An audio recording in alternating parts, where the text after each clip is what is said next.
ask you this question, Senator. Do you see Russian President Vladimir Putin as an ally or an enemy?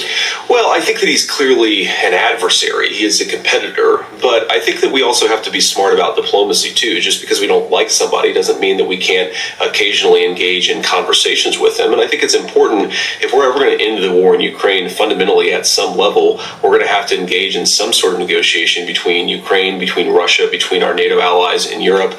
And that's just a necessary part. Doesn't mean we have to like it, by the way. Doesn't mean we condone the Russian invasion of Ukraine. But I think that sometimes you do have to engage in diplomacy, even with and maybe especially with your adversaries. I think the bigger problem, Kristen, if we step back for a little bit, of course, we're on the cusp, obviously, of a presidential election where I want the American people to select my running mate as the next president.